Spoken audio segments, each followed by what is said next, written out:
Thank you. Okay, so today we are dedicating our Shiur, and this is our last year before Purim, to Elias Nishmas, Michal Yitzchak, Vega. and Vega, whose first Schwartz is being observed today.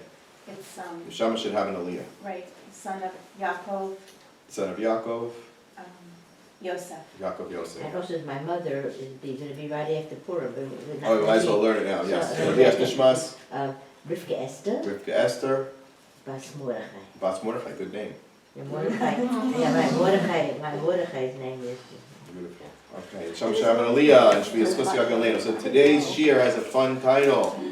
Yeah, because we have to have fun, because it's Adar. And the title of today's Shiur is Marvin B'Simcha.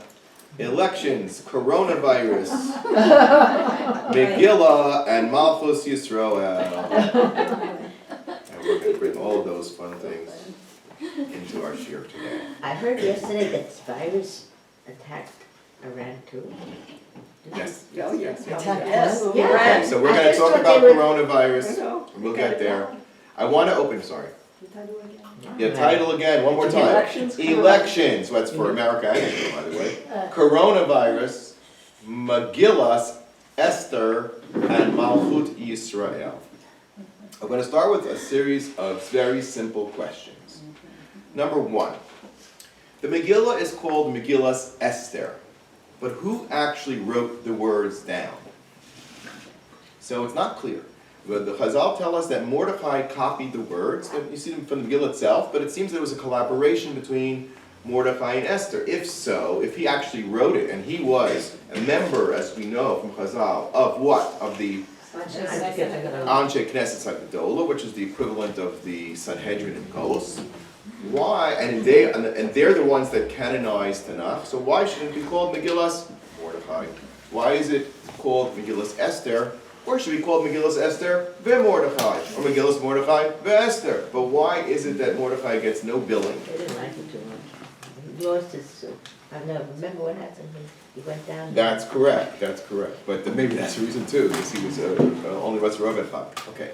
Second question is that we find that the parsha that generally connects with Purim and Megillas Esther, we're reading this week, Parshas Tetzaveh, which speaks about the Bigdei Aharon, and in great detail.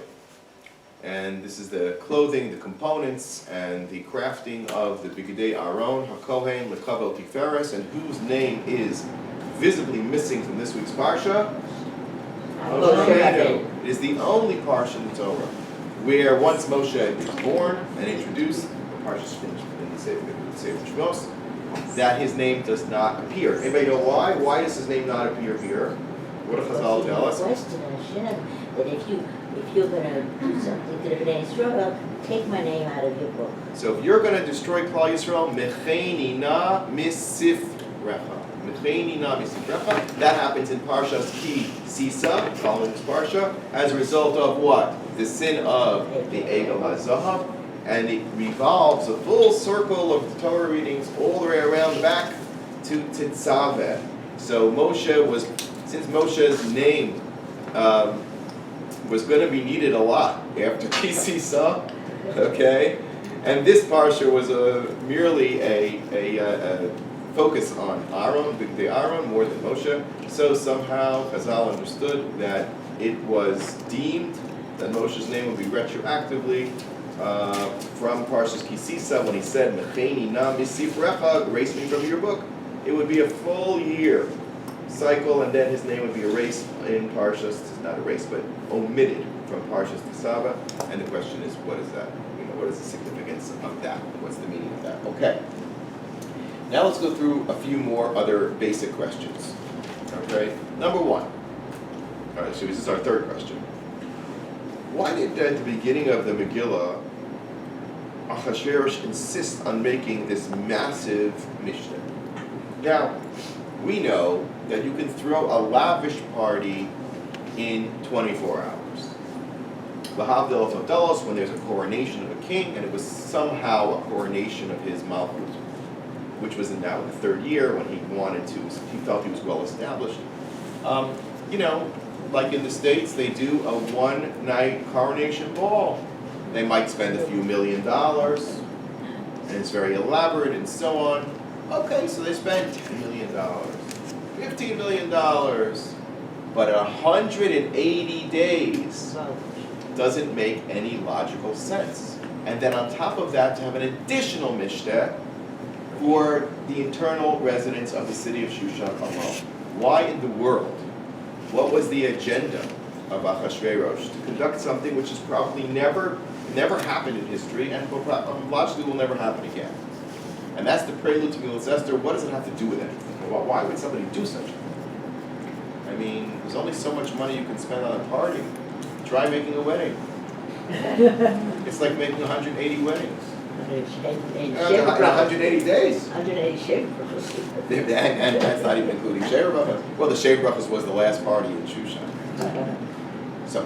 So now, it's very bizarre. Another bizarre thing is that he called Vashti to come. And what was the real issue? He asked her to come in a very compromised state. Right. Without clothing. Not clothing, but wearing what? Tail. The crown. Does that make any sense? If you're wearing, we say that, Kol Kvoda, Bas Melech, Penima, her modesty is her thing, and if you really want her to be wearing her crown, shouldn't she be dressed? And you'll say he was in a drunken stupor. But, within every, Nichnas Yayin, Yei so. The truth comes out. Like you give him truth serum. He wanted that image of the venerable, respected from the house of what? From the house of Nebuchadnezzar. She was really the only legitimate royal blood. He was what? Was Achashverosh a royal? No, he was a servant. Yeah, it sounds like, like today. The royals are marrying common help. I shouldn't say that loud. Okay, but anyway, so what was this all about? What was it? Now, let's go on to Haman's advice. Haman says a strange thing. She says she needs to be killed over this. Pretty radical. That's very radical, right? To kill the queen? And then the remedy that he gave was what? That every man should be shorer beso. He should rule his roost, as it were. Umedaber kilashon amo, and speak his national language, not his wife's language, but his language. What was this? I mean, who cares? What does the killing of Vashti have to do with language in each and every household? It's an internal royal matter. It may have been a public shaming for Achashverosh, and it was intended to be so, but what does it accomplish if people speak Latin versus Greek or Aramaic versus Hebrew in their home? It's a form of control. Right, and why does that have control? Why does that control have to seep down into every household as a result of what Vashti did by not wearing the crown without her clothes? What does not wearing the crown without her clothes have to do with that? Did they practice modesty in that What's that? society? Did they have the idea of modesty in that society? Not with Achashverosh himself, sure not. With the Nebuchadnezzar? I would say so. Because Yeah. they're known either. They were not known to be, and by the way, the Persians are known to be in the Gemara modest. The Gemara says on several occasions that the Persians are so modest. It says, and I'm going to refer to this only because it's Adar, but the funny things they say about Hasidim when they have relations, that they do it fully clothed, which is against the halacha, by the way. Well, that's what the Persians did. They were so modest that they had relations while they were still, at least mostly, dressed. So it's even more unusual that he would demand this of Vashti, because it goes completely counter to the nature of the Persians. They're very modest. The Gemara says that their bathrooms, in ancient days, the bathrooms were a horror. I mean, you didn't want to go there. There was no internal plumbing, right? You didn't want to go there. But the Persians had figured out a system by which that the waste would be sent away on some sort of slant angle where it would be far removed from the living areas, right? So that it maintained a sense of dignity and more sanitary, more dignified. So this is the Persians. They're quite modest. I mean, today, think about Persia today. Nothing has changed. If a woman walks in the street without her what? Without her hijab, or whatever it's called, hijab? What's it called? Jihad. Or jihad, very close. And then what do they do to her? They have 2 policemen there, and they're attacking her, throwing her in jail. There's no such country in the world that does that. There's no such country. Except the Islamic countries, and to an extreme of all the Islamic countries is Iran. Even Saudi Arabia, I think, has relaxed their rules quite a bit, to some degree. Egypt, I don't think that they do that. It's the biggest Arab country in the world. So it's Iran, it's Persia. This is a modest country. What was Ahasuerus doing? Let's continue. Was he a Persian? He was a. That's a very good question. That's a very good question. I believe that the history says yes, and the question is why that's not how he's described. He's not described. Chazal say he consolidated his kingdom in 3 years, meaning that he was not really secure as a king, because the people were saying, this guy, it was a junta, it was a coup, you know what I'm saying? And it was. And Haman was his henchman, and he's called Ha'agagi. Is Haman Persian? Not really. His lineage is Amoic, more than Persian. So that's also interesting. They're really not identified as the great, Koresh or the Yavish, who were these were the pedigreed kings. If you go to Iran today and to talk to them about their Shah, who they greatly would love to return at this point, he is considered the heir of the monarchy of Cyrus the Great. And he's their national hero. And by the way, what did son Koresh do? Of all the heroes, he's the one that decreed the Jewish people should go back to Eretz Yisrael and rebuild the Beit HaMikdash. It's unbelievable. He is the only leader in the entire world, who did that. There was one more. The Roman emperor who ruled very shortly, named Julian the Apostate. He's known as Julian the Apostate. He was like emperor for 10 minutes or something. But he hated the fact that the Roman Empire was turning Christian. And he wanted to go back to the glory days of pagan temples. So he said every country should have their own temple as we used to have. Don't push this Christianity thing. And therefore he wanted the Jews to build the Beit HaMikdash, which was their national religious temple, just like anybody else. And of course he didn't get very far. He got rid of him pretty fast. But until today, he's known as Julian the Apostate. He's like the great Russia of all the emperors to the Romans themselves, or against Christianity anyway. Okay, now let's go a little bit further. The emphasis, the fact that there's tremendous emphasis in the Megillah on the clothing of Mordechai and Haman. In that exchange, right? First of all, we find that Mordechai, what did he wear when he found out the news? He wore sackcloth. And what does Esther do, therefore? She sends him clothing.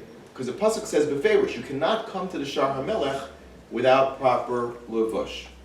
That means that in the kingdom of Ahasuerus, clothing was a huge issue. You could not even approach the palace unless you were properly dressed. No business casual. No blue jeans. Not even on Friday. Not even on Friday. So when Mordechai made this incredibly powerful public statement violating those rules, Esther was all, it says, Vatilchalchal hamalcha ma'od. Chazal say she miscarried the child that she had with Mordechai. She miscarried because she was so deeply upset that something terrible was going on, and she was afraid Mordechai was going to get killed. For what offense? For wearing the wrong clothing. Okay? Now, when Haman comes, he asks, thinking that he's being honored, he asks for several things. What does he ask for? He says, what does he think that a melech should do, if this king Ahasuerus wants to honor somebody, Here's how he will honor them, by doing what? Giving him the lavush, and what else? And make an announcement. Yeah, but before, what else besides just the royal garb that the king had worn, and the royal horse that the king had rode, and it's the crown. The crown too. Wow, the crown, right? Excuse me, what kingdom does that? It's like you're saying, Lahavdil, you would go to President Trump and say, they have this fancy limousine that is his car. It's like Air Force One in the plains. They call it something. It's like this big, like a Hummer or something. And he drove it around the racetrack. And the Indy 500 or whatever it was. It has a name. Oh my goodness, it's called like the Monster or something. What the Beast? Maybe it's called the Beast. Yeah, maybe they say, you know what?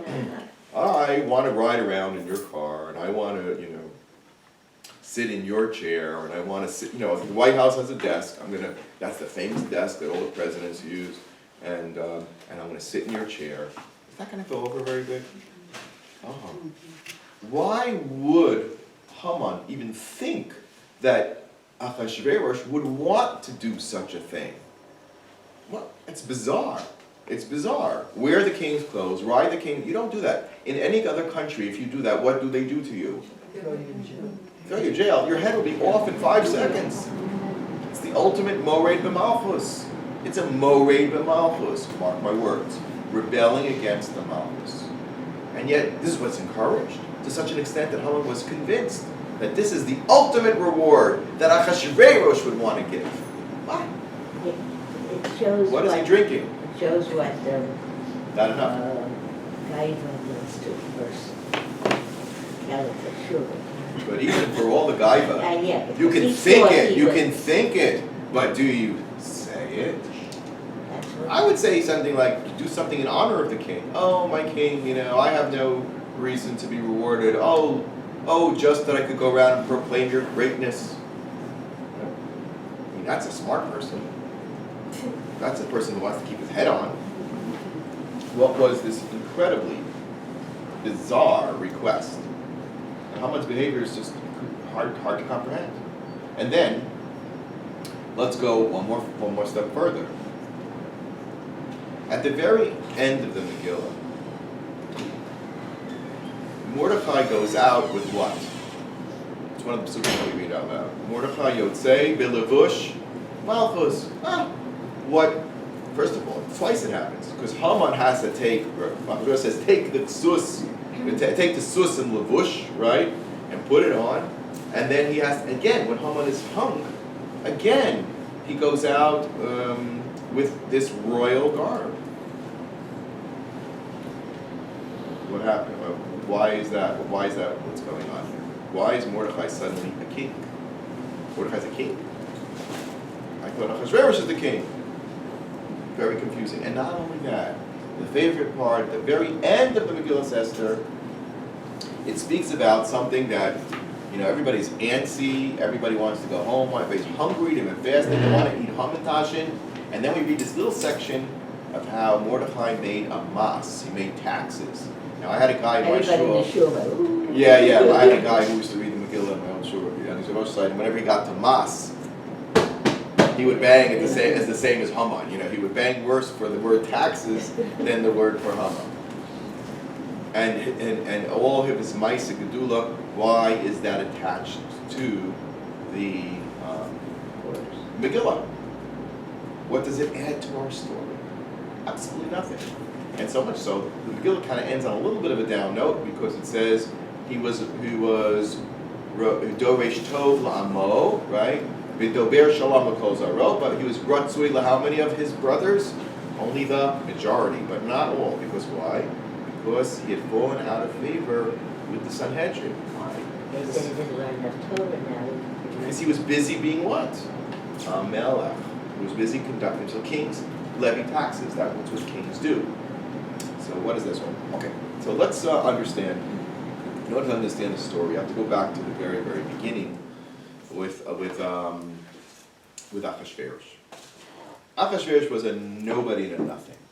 He was and certainly Haman was no better.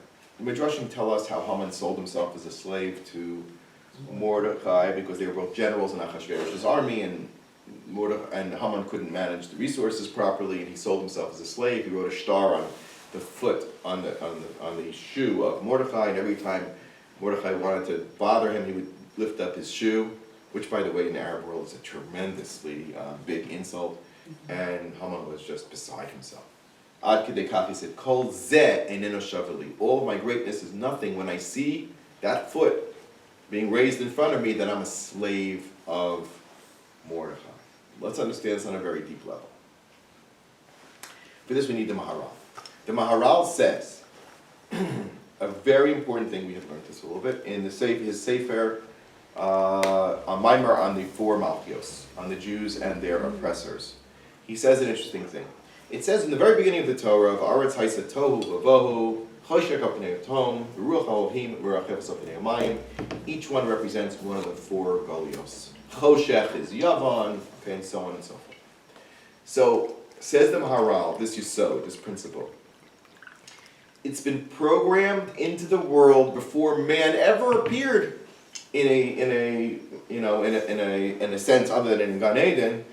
Before the world was even created, that there was going to be a process of Malchut, which would be the core blueprint.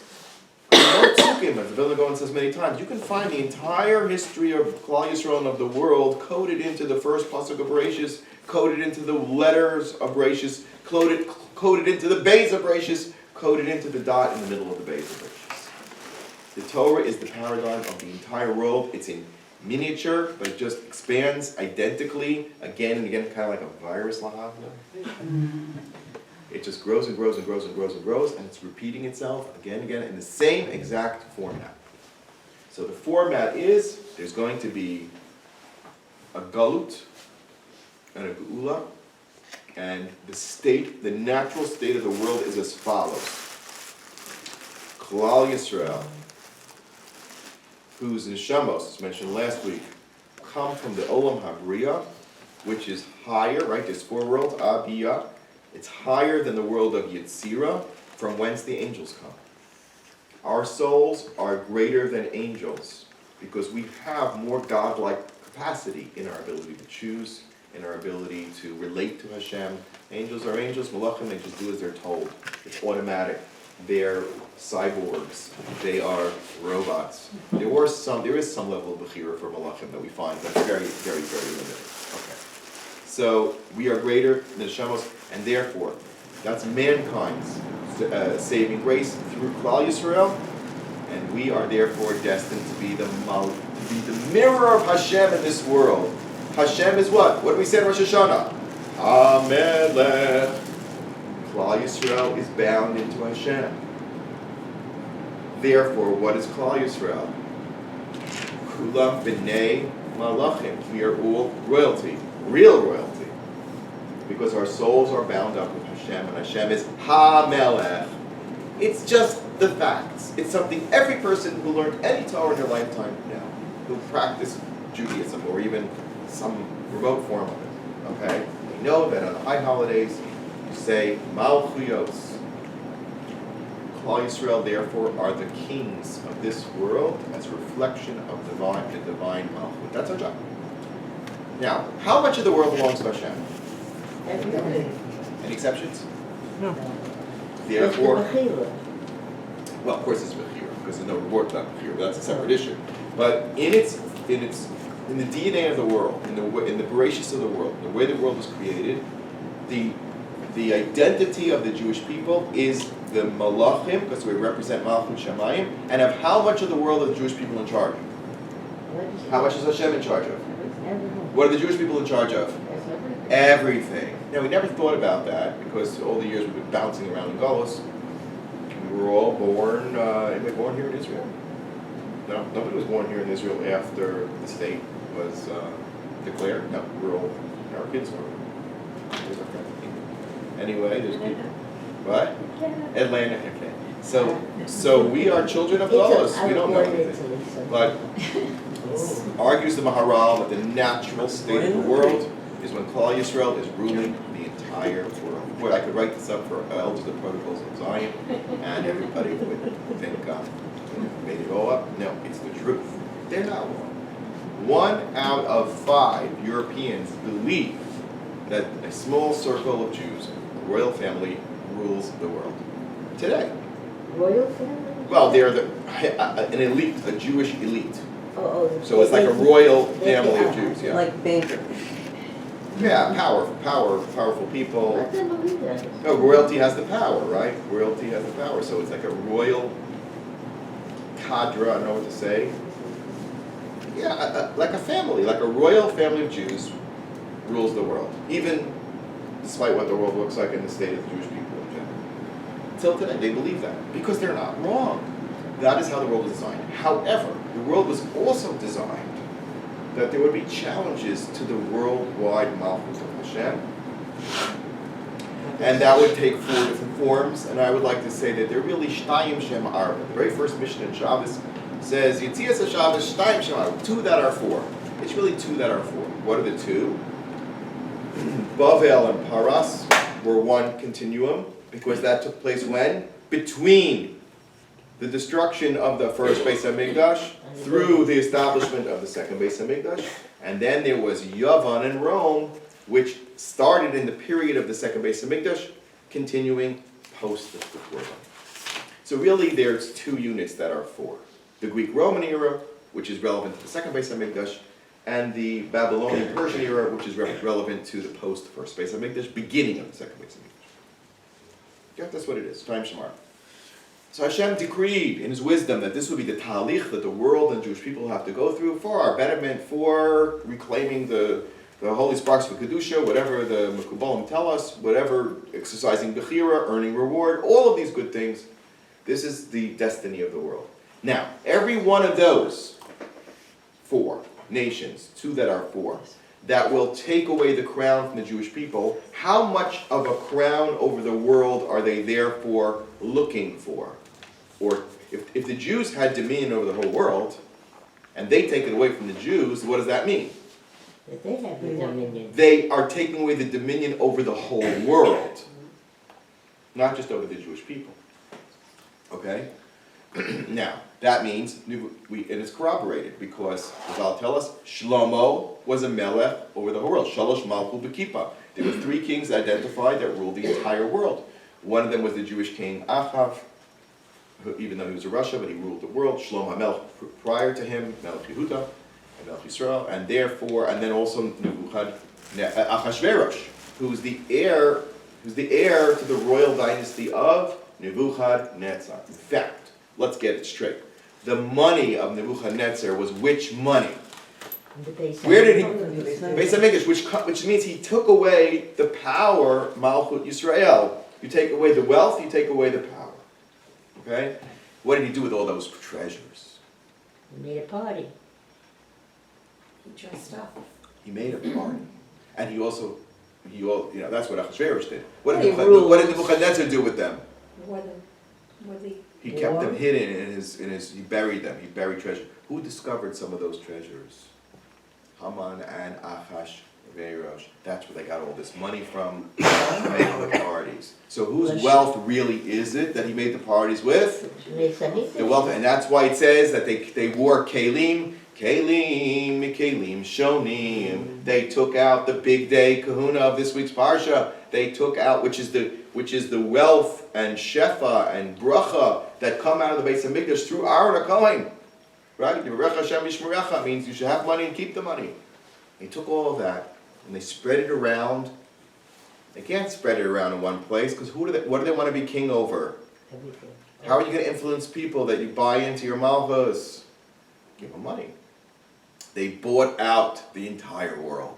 Now you understand why they had to make a party for 180 days. Because in their essence, in their DNA, what are they really trying to do? Establish a worldwide monarchy. And the only way that they could do it, since they were illegitimate, was to pay people off. He was like Lahavdil Bloomberg of his age, unlimited billions. So, if I want something, I'll just buy it. He doesn't understand. He says, I don't understand. How much he says, let's make this quick. How much does presidency cost? How much? Wow. 10 billion, 15 billion. Here, take it.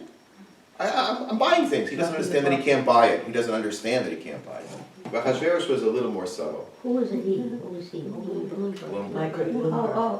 only has like 86 billion. There's a price for everything. Everybody has a price, right? So what's the price of the presidency? I'll pay it. He's trying to. Geitnish. Doesn't go. Not the Ratzon Hashem. So a Jew doesn't have that malchus. A Jew has only a different kind of malchus. But the point is, he said, I must consolidate my control over the world. And therefore, the only way I'll be able to do it is if I invite every single nation in the world and make sure that they are well organized into nations. Because unless they're well organized, I can't control them. There has to be a controlling government, which is why he hated Jewish people. Haman says, I'm a fuzzer, I'm a forward. What are they worth? They're not an organized nation. They do not help us. In fact, they hinder us in our plans for world domination. And the biggest hindrance of all is what? The Beis HaMikdash, who represents their opposing Malchut. So again, let me just repeat this idea. The Maharal says, Malchut Yisroel was programmed into the Bria. Brishvil Yisroel Shenikra Reishis. Reishis is always monarchy, is always Malchut. We are the representatives of the king. We are the king of the lower world, of the entire lower world. Entire. I laugh when I see all these little nations that are running to Israel to open embassies now. They had this big guy from the Congo. From the Congo, looks like a gorilla.